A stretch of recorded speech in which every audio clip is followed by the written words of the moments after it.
এখন বিশাল যোগদান সভাত উপস্থিত থকা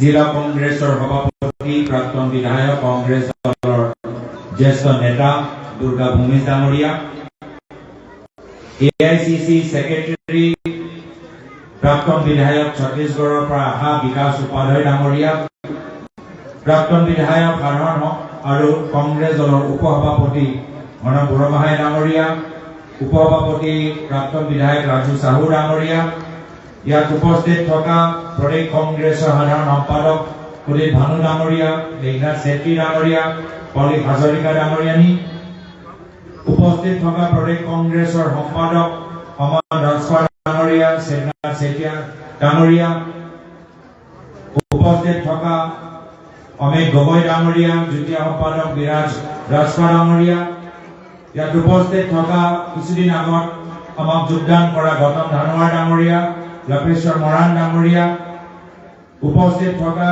ৰাজীৱ মৰাণ ডাঙৰীয়া, প্ৰদেশ কংগ্ৰেছৰ সম্পাদক প্ৰসঞ্জিত চৌধুৰী ডাঙৰীয়া, ইগনিয়াছ একটা ডাঙৰীয়া, যুৱ কংগ্ৰেছৰ উপসভাপতি দেৱীত ফুকন ডাঙৰীয়া, গুণৱন্ত গগৈ ডাঙৰীয়া, বাবলু কুলদীপ ডাঙৰীয়া, জুৱেল সিং ডাঙৰীয়া, হীৰা দেৱী ডাঙৰীয়ানী, মঞ্চত উপস্থিত থকা আমাক নতুনকৈ যোগদান কৰা অনামিকা চেতিয়া ডাঙৰীয়ানী, উপস্থিত থকা পৱন চেতিয়া ডাঙৰীয়া,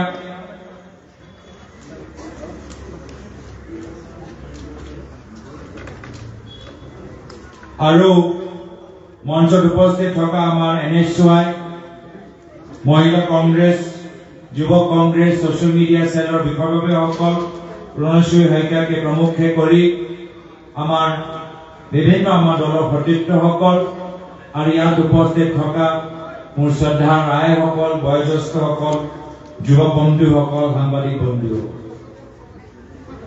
আজি এই মঞ্চৰ পৰা মই ভাবিছিলো যে মই এটা দীঘলীয়া বক্তৃতা দিম, কিন্তু দীঘলীয়া বক্তৃতা দিবলৈ মই অলপ টান পাইছো, কিয়নো এইখন সভালৈ অহা আগত মই গলো গেলাপুখুৰী বাগানলৈ। প্ৰায় 20 জন পৰিয়ালৰ সদস্যসকলক লগ পালো, যিজনে নিজৰ ঘৰৰ স্বামী, ভাইটি, ল'ৰা, পুত্ৰ, ককা হেৰুৱালে, আৰু তেওঁলোকে আজি যিমান বিপদত আছে, যিমান কষ্টত আছে, আৰু নিজৰ ভৱিষ্যতলৈ যিমান চিন্তাত আছে, সেইখিনি চাই মই যথেষ্ট মৰ্মাহত শুনিলো যে কেনেদৰে তেওঁলোকে গম পালে যে এটা বাছ দুৰ্ঘটনাত তেওঁলোকৰ পৰিয়ালৰ সদস্য প্ৰায় 100 মিটাৰ 200 মিটাৰ তলত পৰি আছিল আৰু উদ্ধাৰ কৰিবলৈ যতে এবাৰ গ'ল, দুবাৰ গ'ল, তিনিবাৰ গ'ল, লাহে লাহে তেওঁলোকৰ মৃতদেহ উদ্ধাৰ হ'ল।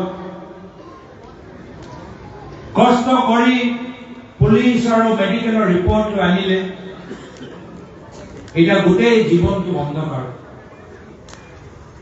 ল'ৰা ছোৱালী কেনেদৰে পঢ়াব, ঘৰখন কেনেদৰে চলাব, দোকানৰ পৰা কেনেদৰে দৰৱ কিনিব, এই সামান্য প্ৰশ্নবোৰ আজিৰ তাৰিখত তেওঁলোকৰ কাৰণে এটা বিপদৰ লৈ পৰিণত হৈছে। আৰু এয়া হ'ল বাস্তৱ, এয়া হ'ল গ্ৰাউণ্ড ৰিয়েলিটি, এয়া হ'ল অসমৰ বাস্তৱ ছবি। দুয়োগৰাকীয়ে ক'লে যে দাদা কিয় মোৰ স্বামী অৰুণাচললৈ যাবলৈ হ'ল,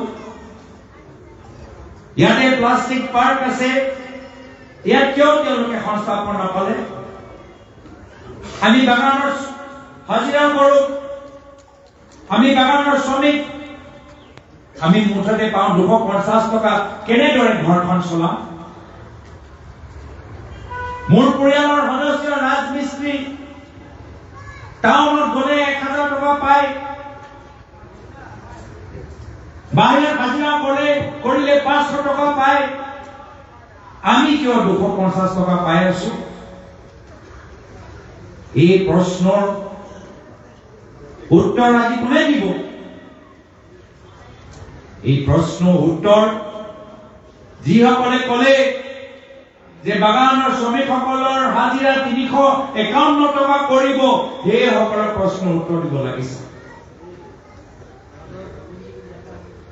2 দিন প্ৰধানমন্ত্ৰী মোদী ডাঙৰীয়া অসমৰ ভিতৰত বিভিন্ন সপোন দেখুৱালে আমাৰ বাগানৰ শ্ৰমিকসকলক। 6 মাহৰ ভিতৰত জনজাতিকৰণ কৰিব, 351 টকা হাজিৰা হ'ব। 10 বছৰ হৈ গ'ল বিজেপি চৰকাৰৰ, ক'ত 351 টকা? বাহিৰত হাজিৰা কৰিলে 500 টকা। মহিলাসকলৰ কোনে নুসুধে যে কিমান কষ্টত তেওঁলোকে আছে। মহিলা শ্ৰমিকসকলে কয় যে আমি হস্পিটেললৈ যাওঁ, আমি দৰৱ কিনিবলৈ নাপাওঁ। তিনচুকীয়া চিভিললৈ যাবলগীয়া হয়, যদি গাড়ীত বহো, গাড়ীৰ পইচাটো আমাক দিবলগীয়া হৈছে। মাত্ৰ আমি পাওঁ চাউল, নিমখ আৰু মিঠাতেল নাপাওঁ। স্কুলৰ অৱস্থা নাই। আজি বাগানৰ ভিতৰত কাম কৰি যদি বাহিৰত যাব লাগে, সেইটো সুবিধা নাই। স্বচ্ছ ভাৰতৰ টয়লেটৰ কথাবোৰ কৈ বাগানৰ মহিলা শ্ৰমিকসকলক সোধক যে বাহিৰলৈ যাবলৈ হলে কিমান তেওঁলোকৰ অসুবিধা। যিবোৰ কেজুৱেল শ্ৰমিকবোৰ আছে, একো ব্যৱস্থা তেওঁলোকৰ নাই। কোনে পাতিব এইখিনি কথা? কোনে আলোচনা কৰিব এইখিনি কথা? আজি এখন চৰকাৰে শ্ৰমিকসকলৰ শক্তি বৃদ্ধি কৰিব লাগিছিল, কিন্তু তেওঁলোকে শ্ৰমিক বিৰোধীহে কাম কৰি আছে। খুদে কংগ্ৰেছ দলে কি কৰিলে? কংগ্ৰেছ দলে বাগানৰ শ্ৰমিকসকলৰ সুৰক্ষা প্ৰদান কৰিবলৈ প্লান্টেশ্যন লেবাৰ এক্ট আনিলে। আৰু এইখন বিজেপি চৰকাৰ কি কৰিবলৈ বিচাৰে? এই প্লান্টেশ্যন লেবাৰ এক্ট তেওঁলোকে নাইকিয়া কৰি দিবলৈ বিচাৰে। নতুন শ্ৰমিক আইন তেওঁলোকে আনিবলৈ বিচাৰে। এই নতুন শ্ৰমিক আইন আনিলে কি হ'ব? যে বাগানৰ মালিকৰ ওপৰত যি দায়বদ্ধতা আছিল, চিকিৎসা ক্ষেত্ৰত যি দায়বদ্ধতা আছিল, সেইখিনি নাইকিয়া হৈ যাব। স্থানীয় লেবাৰ কমিশনাৰৰ ওচৰত যি ক্ষমতা আছিল, শ্ৰমিকসকলৰ হৈ মাত মতা, শ্ৰমিকসকলক ন্যায় প্ৰদান কৰা, শ্ৰমিকসকলৰ বাগানৰ মালিকৰ মাজত ত্ৰিপাক্ষিক আলোচনা আয়োজন হৈ যাব। আগতে এই শ্ৰমিক আইনবোৰ মাত্ৰ 100 শ্ৰমিক হলেও ৰূপায়ণ হয়, এতিয়া সেই 100 সীমাটো বঢ়াই 300 কৰি দিলে। এনেকুৱা এটা অৱস্থা। এইখন চৰকাৰ বাৰম্বাৰ এনেদৰে আইন কিয় আনে? যি আইন শ্ৰমিক বিৰোধী, যি আইন কৃষি বিৰোধী। ইতিমধ্যে কলে আমাৰ বিশেষ ভাৰত কংগ্ৰেছ সমিতিৰ সম্পাদক গৰাকী, এতিয়া MGNREGA আঁচনি তেওঁলোকে বাতিল কৰিবলৈ বিচাৰে। এইখন চৰকাৰ যোৱা দিল্লী অধিৱেশনত পাৰ্লিমেণ্টৰ ভিতৰত শেষৰ ফালে চোৰ ডকাইত দৰে তেওঁলোকে এটা আইন আনিলে, যি আইন আমাৰ MGNREGA আইনটো পৰৱৰ্তী সময়ত বাতিল কৰিব। আমাৰ লগত কোনো ধৰণৰ আলোচনা নকৰি, আমাক নজনোৱাকৈ MGNREGA আইনটো বাতিল কৰা এটা অস্ত্ৰ তেওঁলোকে পাৰ্লিমেণ্টৰ ভিতৰত তেওঁলোকে পাছ কৰি লৈ গ'ল। আৰু সেই আইন যোগেদি কি হ'ব? যে পৰৱৰ্তী দিনত যদি আপোনালোকে ভাবিছিল যেতিয়া খৰালি সময়ত আমি MGNREGA আঁচনিত ভাগ লৈ কিছু হাজিৰা আমি ল'ম, এতিয়া সেইখিনিও ব্যৱস্থা নাইকিয়া হৈছে। তো বাৰম্বাৰ আমি দেখা পাইছো শ্ৰমিক বিৰোধী স্থিতি এখন চৰকাৰৰ প্লান্টেশন লেবাৰ অ্যাক্ট নাইকিয়া এমজেএনৰেগা অ্যাক্ট নাইকিয়া আৰু পূৰ্বতে তেওঁলোকে কি আৰম্ভ কৰিছিল এই কৃষি কলা আইন লৈ কৃষি ভূমি তেওঁলোকে আদানী আম্বানী ল'বলৈ চেষ্টা কৰিছিল এয়া হ'ল তেওঁলোকৰ অৱস্থা চৰকাৰ কাৰ বাবে হ'ব লাগে চৰকাৰ হ'ব লাগে আটাইতকৈ দুখীয়া মানুহৰ জীৱনৰ ভিতৰত উন্নয়নৰ পোহৰ আনিবলৈ চৰকাৰক দুখীয়া মানুহৰ ভোটটো নিৰ্ধাৰিত কৰে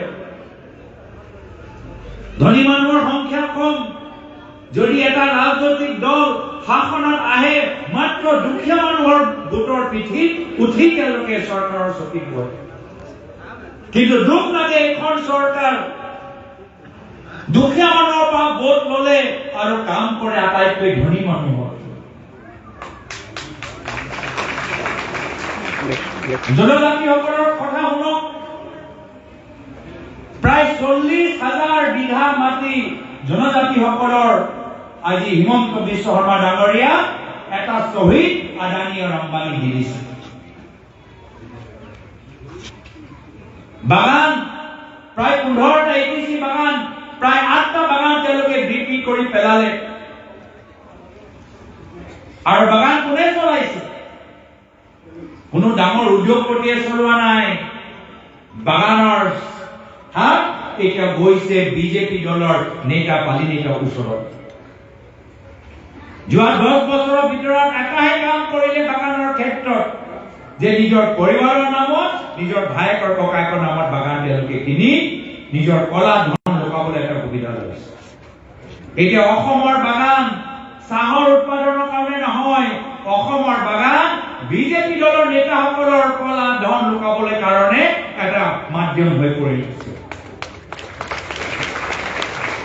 জুবিন দাই কৈছিল যে অসমত কি নাই চাহ আছে গড় আছে তেল আছে ইতিহাস আছে আৰু জুবিন আছে কিন্তু আজি কি অৱস্থা আজি চাহ উদ্যোগ আজি লাহে লাহে বন্ধ হৈ গৈছে গৌতম ধানোৱা ডাঙৰীয়াই কৈছে যে শুদ্ধ চাহ খেতিয়কসকলৰ অৱস্থা কি আৰু কিয় হৈছে যেহেতু এইখন চৰকাৰ পুনৰবাৰ চাহ উদ্যোগৰ ক্ষেত্ৰত আটাইতকৈ ধনী ধনী ডাঙৰ ডাঙৰ উদ্যোগপতিসকলৰ কথা শুনে আমাৰ শুদ্ধ চাহ খেতিয়কসকলে কৈছে যে আমাক মিনিমাম সাপোৰ্ট প্ৰাইস দিয়ক 25 কেজিও যদি আমাৰ মিনিমাম সাপোৰ্ট প্ৰাইস আমাৰ শুদ্ধ চাহ খেতিয়কসকলক দিয়া যায় মই আপোনাক কৈছো আমাৰ চাহ উদ্যোগ পুনৰবাৰ সবল আৰু শক্তিশালী হ'ব যদি শ্ৰমিকসকলক হাজিৰা এতিয়া 351 টকা বাদ দিয়ক আজি তাৰিখত যিদৰে মূল্য বৃদ্ধি হৈছে যদি শ্ৰমিকসকলক হাজিৰা 500 টকালৈ বঢ়াই দিয়ে তেতিয়া শ্ৰমিকসকলে নিজৰ ঘৰখন চলাবলৈ এটা সুবিধা পাব আজি বাহিৰত যদি হাজিৰা কৰিবলৈ বলে 500 টকা পায় তেতিয়া আমাৰ শ্ৰমিকসকলে হাজিৰা কৰিবলৈ 500 টকা কিয় নাপাব কিন্তু এইখিনি কথা কোনে পাতে আজি বাগানৰ মালিক আৰু চৰকাৰৰ মাজত এনেকুৱা শক্তি এনেকুৱা মিলাপ্ৰীতি যে ইয়াৰ শ্ৰমিকসকলৰ কোনো কণ্ঠই নাই আজি চাহ উদ্যোগৰ ক্ষেত্ৰত আটাইতকৈ শ্ৰমিকসকলৰ সংখ্যা হ'ল মহিলা শ্ৰমিকসকলৰ শ্ৰমৰ পিঠিত আজি উদ্যোগপতি ধনী হৈছে কিন্তু যেতিয়া বাগানৰ ইউনিয়ন আৰু বাগানৰ মালিকৰ মাজত চুক্তি হয় মহিলাৰ কথা কোনে কয় আৰু সেই কাৰণে আমি দাবী জনাইছো কি পৰৱৰ্তী দিনত যেতিয়া কংগ্ৰেছৰ নেতৃত্বৰ চৰকাৰ অসমৰ ভিতৰত হ'বগৈ তেতিয়া বাগানৰ ক্ষেত্ৰত যেতিয়া আলোচনা হয় মালিক আৰু ইউনিয়নৰ মাজত তাৰ মাজত আমাৰ মহিলা প্ৰতিনিধিসকলো থাকিব লাগিব মহিলাৰ কথা ক'বলৈ প্ৰথমে মহিলা প্ৰতিনিধি থকাটো আমি বাধ্য কৰাম নহলে বাগানৰ মালিকো পুৰুষ ইউনিয়ন ভিতৰতো আমাৰ ডেকা ল'ৰাবোৰ পুৰুষ তো মহিলাৰ উপস্থিতি ক'ত আমাৰ কংগ্ৰেছৰ চৰকাৰ যেতিয়া আহিব অসমত মহিলাৰ প্ৰতিনিধি মহিলা কণ্ঠ আমি সেই মিটিঙৰ ভিতৰত আমি শুনা পামগৈ জুবিনৰ কথা কওঁতে মনত পৰিল প্ৰধানমন্ত্ৰী মোদী ডাঙৰীয়া অসমলৈ স্বাগতম। অসমলৈ আহিলে ভাবিলো যে 2 দিন যি বিষয় লৈ অসমৰ মানুহ আজিও আবেগিক হৈ আছে, এবাৰতো আপুনি সেই বিষয়টো চুলেহতে নিজৰ বক্তৃতাত জানেনে সেই বিষয়টো কি? এই বিষয়টো হ'ল জুবিন গাৰ্গ, অসমৰ হিয়া মাথো, যাক লৈ আমি সকলোৱে গৌৰৱ অনুভৱ কৰোঁ, যিজনে পুনৰবাৰ আমাক মনত পেলাই দিছে যে অসমীয়া মানে কি, বৰ অসমৰ দৰ্শন কেনেদৰে কৰা যায়, অসমীয়া সংগীত, অসমীয়া সংস্কৃতি, অসমীয়া কলা, অসমীয়া কৃষ্টি লৈ কেনেদৰে আমি দায়বদ্ধ হ'ব লাগে, যি যাৰ বাবে লাখ লাখ অসমৰ ৰাইজ ওলাই আহিলে। 2 দিন হৈ গ'ল, আপুনি জুবিন ক্ষেত্ৰলৈ যাবলৈ অলপ সময় নাপালে? প্ৰধানমন্ত্ৰী মোদী ডাঙৰীয়া অসমলৈ স্বাগতম। আপুনি দেশৰ প্ৰধানমন্ত্ৰী, অসমৰ প্ৰধানমন্ত্ৰী, আপুনি বিজেপি দলৰ কাৰ্যালয়লৈ গ'ল, কিন্তু সোণাপুৰত জুবিন ক্ষেত্ৰত যাবলৈ অলপ সময় নাপালে।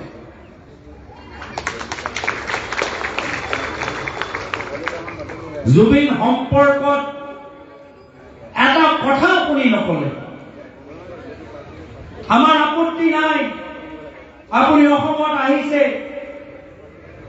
ইতিহাস আপোনালোকে একদম সলনি কৰি পেলালে, কংগ্ৰেছ দলটোক সমালোচনা কৰিছে, আমাৰ আপত্তি নাই, আমি ৰাজনীতিবিদ, ৰাজনৈতিক বক্তৃতা শুনা আমাৰ ধৈৰ্য আছে, কিন্তু অলপতো অসমত আহি আমাক সন্মান কৰক।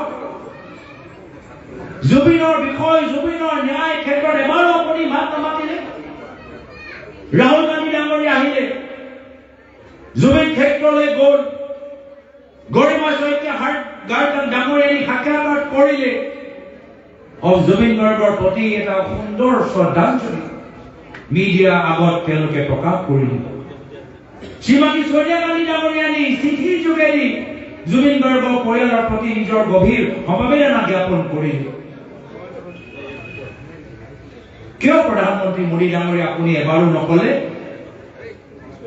আপোনাৰ গাড়ীত মুখ্যমন্ত্ৰী হিমন্ত বিশ্ব শৰ্মা ডাঙৰীয়া বহিলে, হিমন্ত বিশ্ব শৰ্মা ডাঙৰীয়া আপোনাক এবাৰো জুবিনৰ কথা কবলৈ অনুৰোধ নকৰিলে নেকি? আজি এনেকুৱা এটা অৱস্থা, এই তিনিচুকীয়া জিলাত আমি নিজে দেখিলো যে কিমান আমাৰ জনগোষ্ঠীৰ দাবীত মানুহ ওলাই আহিলে, মৰাণ জনগোষ্ঠীৰ মানুহ ওলাই আহিলে, মটক জনগোষ্ঠীৰ মানুহ ওলাই আহিলে, আহোম জনগোষ্ঠীৰ মানুহ ওলাই আহিলে, আদিবাসীসকল ওলাই আহিলে, কলে আমাৰ জনজাতিৰ দাবীটো ক'ত গ'ল? প্ৰধানমন্ত্ৰী মোদী ডাঙৰীয়া অসমলৈ স্বাগতম। কিন্তু আপুনি কৈছিল 6 মাহৰ ভিতৰত জনজাতিকৰণ হ'ব।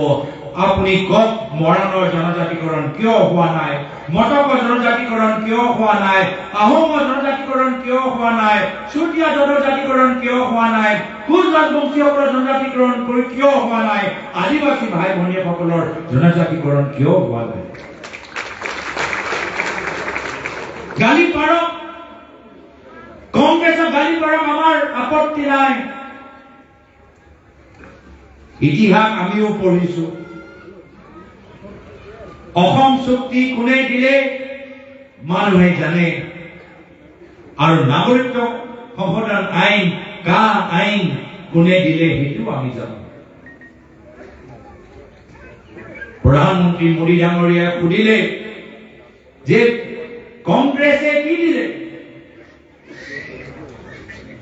মই প্ৰথমে কবলৈ বিচাৰো যে প্ৰধানমন্ত্ৰী মোদী ডাঙৰীয়া অসমক কি দিলে?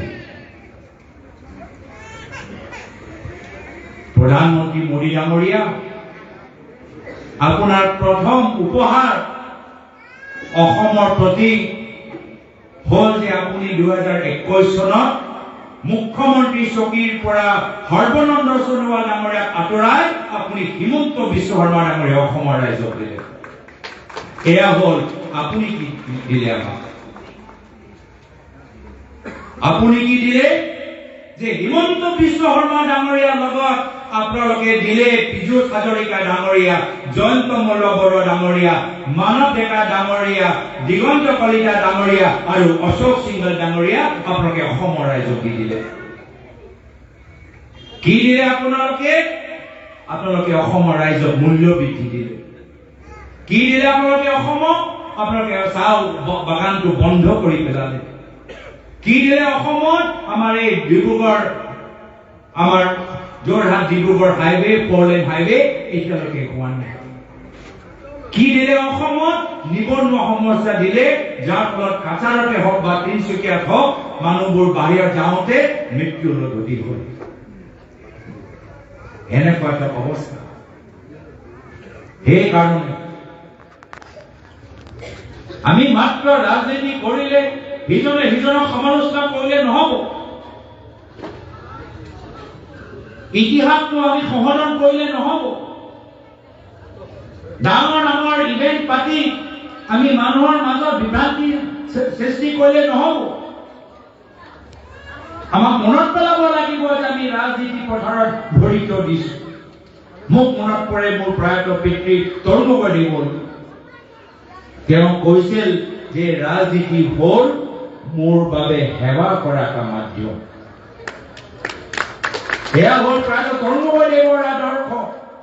15 বছৰ অসমৰ মুখ্যমন্ত্ৰী, দুবাৰকৈ কেন্দ্ৰীয় মন্ত্ৰী, তথাপিও কৈছিল যে মই অসমৰ জনসাধাৰণৰ সেৱক। আৰু বৰ্তমানৰ মুখ্যমন্ত্ৰী 5 বছৰ হোৱা নাই, তেওঁ কয় কি মই অসমৰ ৰজা। মই অসমৰ ৰজা, মোৰ মতে হ'ব লাগিব। মই যেতিয়ালৈকে মুখ্যমন্ত্ৰী, মোৰ মতে চলিব লাগিব। এয়া হৈছে বৰ্তমানৰ অসমৰ পৰিৱেশ। আজি মানুহৰ আজি নাগৰিক হৈ থকা নাই। আজি অসমৰ জনসাধাৰণ আজি নাগৰিক হৈ থকা নাই। কিয়? নাগৰিকৰ ওচৰত অধিকাৰ থাকে, নাগৰিকৰ ওচৰত ক্ষমতা থাকে।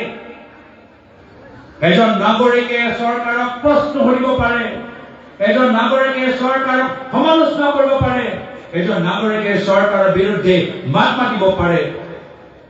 আছে সেই সুবিধা আজি? চৰকাৰক প্ৰশ্ন কৰা সুবিধাটো আছে? মই সাংবাদিকসকলক সুধিবলৈ বিচাৰো। এইখন চৰকাৰৰ ভুল আঙুলিয়াই দিয়াটো সুবিধাটো আছে?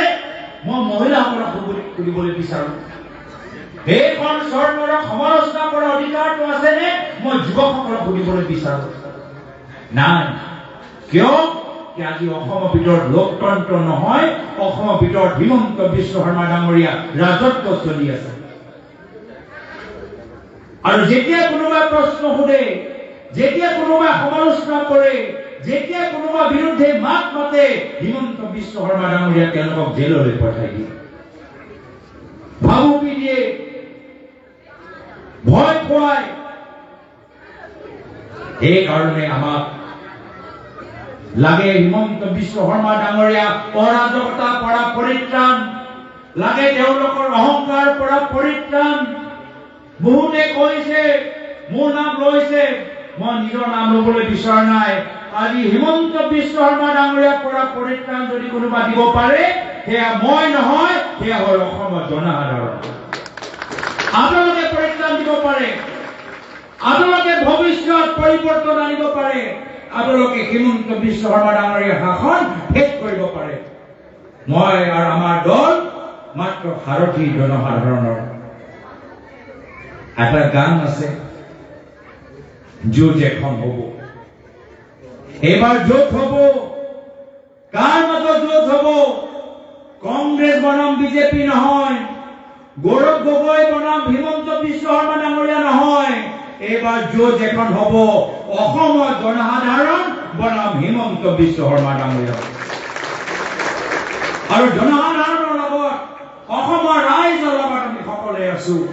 এই মঞ্চৰ যিমানবোৰ ব্যক্তি নেতাসকল বহি আছে, আমাৰ কথাবোৰ যিমানবোৰ দূৰলৈকে গৈ আছে, ৰাইজে শুনি আছে, আমি সকলোৱে একত্ৰিত হৈ এইবাৰ যুঁজ এখন হ'ব আৰু ৰাইজে যুঁজিব আৰু ৰাইজে জিকিব। ৰাইজক মজা দিয়াবোৰক এবাৰ ৰাইজে মজা দিব। মজা দিবলৈ প্ৰস্তুত আছে নে নাই? হিমন্ত বিশ্ব শৰ্মা ডাঙৰীয়া মজা দিবনে? হাঁহি হাঁহি মজা দিব। এইবোৰ চিন্তা কৰিবলগীয়া নাই। কংগ্ৰেছৰ নেতৃত্বৰ চৰকাৰ যেতিয়া আহিব সকলে আঁচনি সুবিধা পাব। আমি আহিলে আমি নুসুধো যে আপোনাৰ কংগ্ৰেছ নে বিজেপি, আপোনালোকে আমাক সমৰ্থন কৰে নে নকৰে, যিজনক পাব লাগে সেই সকলে চৰকাৰী আঁচনি সুবিধাটো লাভ কৰিব। সেইকাৰণে হিমন্ত বিশ্ব শৰ্মা ডাঙৰীয়া যথেষ্ট চিন্তিত। তেওঁ গম পাইছে কি হৈছে আৰু বেছি দিন মুখ্যমন্ত্ৰী হৈ থাকিব নোৱাৰে। আশে পাশে পুলিচ বডিগাৰ্ড নাথাকে। পিছত গৈ ৰাইজে যেতিয়া ক্ষমতা গুচি যাব, ৰাইজে সুধিব ক'ত ক'ত তোমালোকে বাগান কিনিলা তাৰ হিচাপ দিয়া, ক'ত ক'ত তোমালোকে মাটি ললা তাৰ হিচাপ দিয়া, ক'ত ক'ত তোমালোকে নিজৰ ল'ৰা ছোৱালীৰ নামত কোম্পানী খুলিলা তাৰ হিচাপ দিয়া। যেতিয়া হিচাপ দিব নোৱাৰিব, হিমন্ত বিশ্ব শৰ্মা ডাঙৰীয়া অসমৰ পৰা পলাই ছিংগাপুৰলৈ গুচি যাব। সেইকাৰণে যথেষ্ট চেষ্টা কৰে ভাবুকি দিবলৈ। কেতিয়াবা মোৰ নামতো ক'ৰবাত পাকিস্তান লৈ আনে, শুনিছে নহয়? পাকিস্তান 1 বছৰৰ পৰা পাকিস্তান কৈ আছে। প্ৰমাণ দিব পাৰিছে? নাই। কিয়? তেওঁ নিজৰ কথাটোৱে কওঁ, তেওঁ নিজৰ যুক্তিটো দিওঁ। কিয়? তেওঁ নিজে কৈছে মই 1000টা মিছা কথা কোৱা মানুহ। এইটো মোৰ কথা নহয়, এইটো হিমন্ত বিশ্ব শৰ্মা ডাঙৰীয়াৰ কথা। তেওঁ নিজে কৈছে মই হিমন্ত বিশ্ব শৰ্মা ডাঙৰীয়া, মই 1000টা মিছা কথা ক'ব পাৰো। এয়া হ'ল তেখেতৰ চৰিত্ৰ। যদি ভাবে এই SIT কথা কৈ মোক ভয় খুৱাব, আমি ক'বলৈ বিচাৰো হিমন্ত বিশ্ব শৰ্মা ডাঙৰীয়া, I am not afraid. মই ভয় নকৰো আৰু অসমৰ ৰাইজেও এতিয়া ভয় নকৰে। এতিয়া অসমৰ ৰাইজেও গম পাই গৈছে যে আহি আছে পৰিৱৰ্তন, আহি আছে পৰিত্ৰাণ, আহি আছে ৰাইজৰ বদলি, ৰাইজৰ কংগ্ৰেছ হ'বলৈ গৈছে কংগ্ৰেছৰ নেতৃত্বৰ চৰকাৰ, আহিবলৈ গৈছে অসমৰ ভিতৰত শান্তি সম্প্ৰীতি নাজৰি, আহিবলৈ গৈছে এটা চৰকাৰ যে ৰাইজৰ কথা চিন্তা কৰি থলুৱা উদ্যোগৰ ওপৰত জোৰ দি নিবনুৱা যুৱকসকলৰ সমস্যা সমাধান কৰি স্থানীয় ঠিকাদাৰক মৰম কৰি অসমৰ জনসাধাৰণৰ বাবে অৰ্থনৈতিক এটা নতুন চিন্তাৰে আহি আছে আপোনালোকৰ চৰকাৰ, কংগ্ৰেছৰ নেতৃত্বৰ চৰকাৰ। তো সেইকাৰণে মই আশাবাদী যে আজি এইখন সভাৰ পৰা আপোনালোকে নিজৰ ঘৰলৈ উভতি যাব আৰু ক'ব যে আমাক আৰু ভয় কৰিব নালাগে। কংগ্ৰেছে কৈছে কি যেতিয়া তেওঁলোকৰ চৰকাৰ আহিব সকলে আঁচনি সুবিধা পাব। এতিয়া আমি যি পাইছো আমি আঁচনি সুবিধা লৈ থাকিম, পৰৱৰ্তী দিনত হাতৰ চিনত ভোট দি কংগ্ৰেছৰ নেতৃত্বৰ চৰকাৰ লৈ আনিম আৰু হিমন্ত বিশ্ব শৰ্মা ডাঙৰীয়াক চিৰদিনৰ বাবে অসমৰ ৰাজনীতি পথৰ পৰা বিদায় দিম।